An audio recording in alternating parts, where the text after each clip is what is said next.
दिनांक 14 मे रोजी DySP doctor Basavaraj Shivpuje यांना गोपनीय मिळालेल्या माहितीच्या अनुषंगाने श्रीरामपूर एमआयडीसी परिसरात एका छोटा हत्ती टेम्पोमधून अंमली पदार्थाची वाहतूक करणार असल्याची माहिती प्राप्त झाली। त्यानुसार या ठिकाणी पंचांसह पथक रवाना करण्यात आले।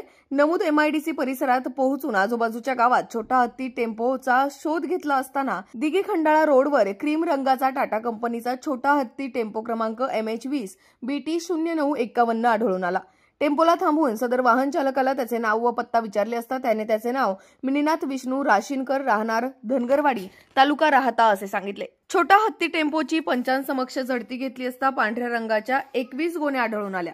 त्यापैकी 14 गोण्यांमध्ये पांढऱ्या रंगाची पावडर व 7 गोण्यांमध्ये पांढऱ्या रंगाचे स्फटिक दिसून आले।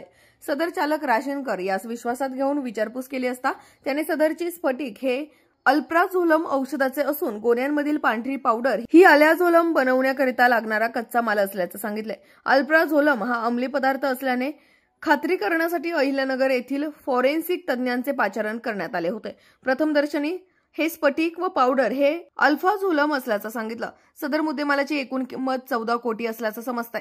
आरोपीकडून सदर मुद्देमाल कुठून आला असे विचारले असता विश्वनाथ कारभारी शिपणकर राहणार दौंड जिल्हा पुणे यांनी दिला असल्याचं सांगितलं। दोन्ही आरोपींविरोधात NDPS कायद्यान्वये गुन्हा दाखल करण्यात आलाय। काल संध्याकाळी जवळपास 5 वाजताच्या सुमारास आपल्याला अशी माहिती भेटली की श्रीरामपूरचे MIDC परिसरात काही अंमली पदार्थाच्या वाहतूक होणार आहे। त्या माहिती तात्काळ आपले जे SDPO बसवराज शिवपूजे तसेच आपले ॲडिशनल SP वैभव कलुबुर्मे यांनी आपले जे पोलीस इन्स्पेक्टर त्यांना दिली। पोलीस इन्स्पेक्टर जो आहे आपले देशमुख हे आपला पंचासोबत त्यांनी MIDC परिसरात धाव घेतला। तिथे त्याने एक छोटा हत्ती टेम्पो भेटला। ते छोटा हत्ती जो टेम्पो होता त्यांचे यांनी खात्री केली तो त्यांच्यामध्ये जवळपास 21 गोणी अंमली पदार्थाचा साठा भेटला।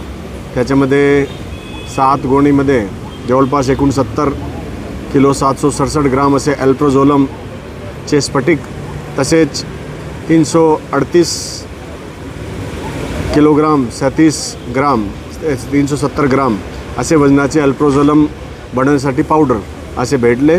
त्याच्यामध्ये हा जो मुद्देमाल आहे ते हा मुद्देमाल आपण तात्काळ जप्त केलेला आहे पंचासमोर। तसेच यांच्यामध्ये आपण श्रीरामपूर शहर पोलीस स्टेशनमध्ये FIR नंबर 499/2025 अंतर्गत धारा 8 क 22 क 29 NDPS ॲक्ट 1985 खाली दर्ज केलेला आहे। याच्यामध्ये एक आरोपी आपले ताब्यात आहे आणि पुढचा जो तपास आहे ते आपले श्रीरामपूरचे SDPO श्री बसवराज शिवपूजे करत आहे।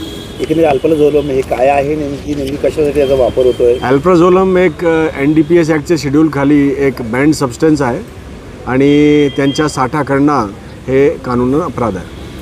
संबंधित अल्प्राझोलम एक कुठून आलं, कुठे जात होतं काय या संदर्भात कुठे काय यांच्या काय आता FIR आपण दर्ज केलेली आहे। पुढची तपास आपण करत आहे। त्याच्यामध्ये पुढचे जे लिंकेजेस आहे बॅकवर्ड आणि फॉरवर्ड लिंकेजेस ते आपण शोध करू। धन्यवाद।